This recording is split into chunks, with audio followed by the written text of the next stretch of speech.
5:30 बजे ऑफिस खत्म होने के बाद मैं सीधा घर नहीं गया था, क्योंकि मुझे मेरे दोस्त का फोन आया था, जिसने मुझे राजा रानी वड़ा पाव शॉप के सामने मलाड में रुकने के लिए कहा था। उसे कुछ शॉपिंग करनी थी, इसलिए उसने कहा था कि तुम रुकना, साथ में जाएंगे। हम दोनों हमेशा एक साथ शॉपिंग करते थे। उस शॉप के पास पार्किंग के लिए कुछ लोहे के एंगल लगे हुए थे। मैं उन्हीं पर चढ़कर बैठ गया और अपने दोस्त का इंतजार करने लगा।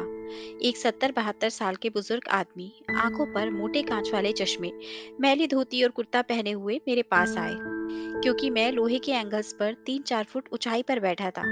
उन्होंने मेरे घुटने को छुआ और बोला, बेटा एक वड़ा पाव खरीद कर दे दोगे तो बहुत अच्छा होगा, बहुत ज्यादा भूख लगी है। मैंने जब उस बूढ़े आदमी की तरफ देखा तो मुझे वो रोजाना दिख रहे भिखारियों में से नहीं लगे। उन्हें देखकर ऐसा भी नहीं लग रहा था कि वो हर दिन भीख मांगते होंगे। ऐसे अचानक किसी बुजुर्ग ने मेरे पैरों को हाथ लगाया तो मुझे बहुत अजीब सा महसूस हुआ। मैं तुरंत एंगल से कूदकर नीचे खड़ा हो गया। मैंने अपनी जेब में हाथ डाला और 50 रुपए निकालकर उस बुजुर्ग को देते हुए कहा, अंकल आपको भूख लगी है तो ये लीजिए 50 रुपए, कुछ खा लीजिए। बुजुर्ग ने कहा, नहीं बेटा, पैसे मत दो, बस एक वड़ा पाव लाकर दे दो, उतना बहुत है मेरे लिए। ठीक है, मैं लाकर देता हूँ, आप यहीं बैठिए, कहकर मैं राजा रानी वड़ा पाव की दुकान में गया और एक वड़ा पाव खरीद कर ले आया और बुजुर्ग को खाने के लिए दे दिया। बुजुर्ग नीचे बैठकर वड़ा पाव खाने लगे। मेरी तरफ देखकर वो बोले, ऊपर मत बैठो, गिर जाओगे, यहाँ बैठो मेरे पास। कोई साथ बैठेगा तो मुझे भी दो निवाले अच्छे से खाए जाएंगे। मैं उनका कहना टाल नहीं पाया और उनके साथ ही बैठ गया।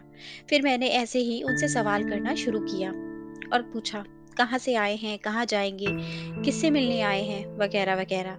मैं नागपुर से आया हूँ, एक छोटे से गांव में रहता हूँ। यहाँ मुंबई में मेरा तुम्हारे जितनी उम्र का एक बेटा है, एक बड़ी सी कंपनी में इंजीनियर है, उससे मिलने आया हूँ। 2 साल पहले उसकी शादी हुई थी, लव मैरिज।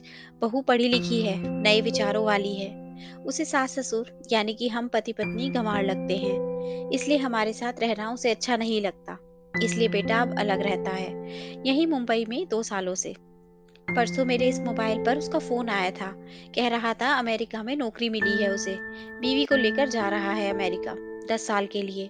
यहाँ मुंबई में था तो 6 महीने में एक बार आता था हम बूढ़े बुढ़िया से मिलने के लिए। अब इतनी दूर परदेश जा रहा है, एक बार मिलने के लिए आओ बोला तो अब समय नहीं बचा। परसों फ्लाइट में बैठकर जाना है कहता है। अब 10 साल के लिए जा रहा है, पता नहीं तब तक हम जिएंगे या मरेंगे, इसलिए सोचा खुद ही जाकर उससे मिल लेता हूँ। कल शाम से एयरपोर्ट को ढूंढ रहा हूँ, लेकिन यहाँ के लोग कहते हैं कि इस एरिया में एयरपोर्ट है ही नहीं। बुजुर्ग ने एड्रेस वाली चिट्ठी मेरे हाथ में देते हुए कहा।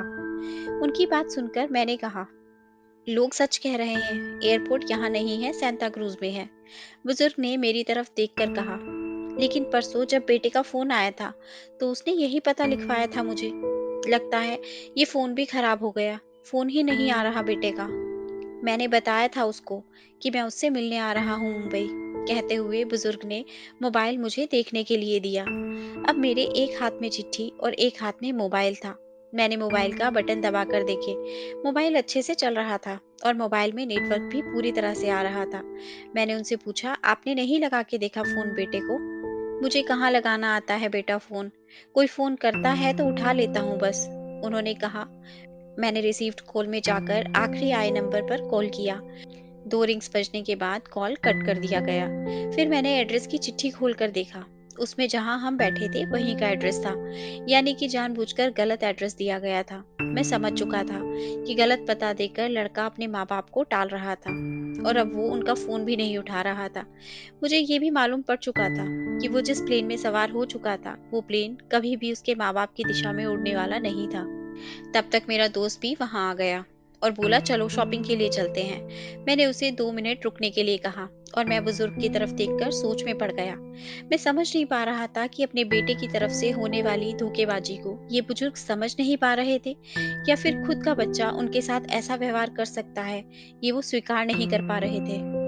मैंने बुजुर्ग से बोला, अब तक तो आपका बेटा जिस प्लेन में बैठा है वो उड़ चुका होगा, मुझे नहीं लगता कि अब आपकी उससे मुलाकात हो पाएगी, इसलिए अच्छा यही है कि आप वापस अपने घर लौट जाएं और आंटी भी आपका इंतजार कर रही होंगी। मेरी बात सुनते ही अगले ही क्षण उनकी आंखें भर आई। आंसू भरी आंखों से वो मेरी तरफ देखने लगे। घर जाने के लिए भाड़े के पैसे देते हुए मैंने उनके हाथों पर हाथ रखा और पूछा, अंकल, मैं कब से आपके हाथ में ये डब्बा देख रहा हूँ, क्या है इस डब्बे में? मोतीचूर के लड्डू हैं, मेरे बेटे के पसंद के। उसकी माँ ने भेजे हैं उसके लिए, खुद बनाकर। किसी खंजर से मेरे दिल को चीर कर मेरे अंतःकरण को लहूलुहान कर दिया हो, ऐसी मेरी हालत हो गई। मैं निशब्द होकर बुजुर्ग की तरफ देखता रहा और वहां बैठा रहा। ए भाई चल ना, देर हो रही है। मेरे दोस्त की आवाज कानों में पड़ी तो मैं होश में आया और ऐसे ही उस भीड़ में उसके पीछे पीछे चलने लगा। घर पहुंचकर आधी रात तक मैं सो नहीं पाया। रह रहकर एक सवाल मेरे मन में उठ रहा था। एक वड़ा पाव की भीख मांगने वाला वो बेचारा आदमी भूख से बेहाल होने के बावजूद भी अपने साथ लाए उस मोतीचूर के लड्डुओं में से एक लड्डू भी खुद नहीं खा सकता था क्या? दोस्तों, आशा करती हूँ आपको ये कहानी अच्छी लगी होगी और ज़रूर कुछ नया सीखने को मिला होगा। आपका एक लाइक, शेयर और सब्सक्राइब हमें ऐसी ही और वीडियोस बनाने के लिए मोटिवेट करता है। इसलिए अगर अभी तक आपने हमारा चैनल सब्सक्राइब नहीं किया, तो प्लीज़ आप हमारे चैनल को सब्सक्राइब करें। आपसे कल फिर मुलाकात होगी एक नई कहानी के साथ। धन्यवाद।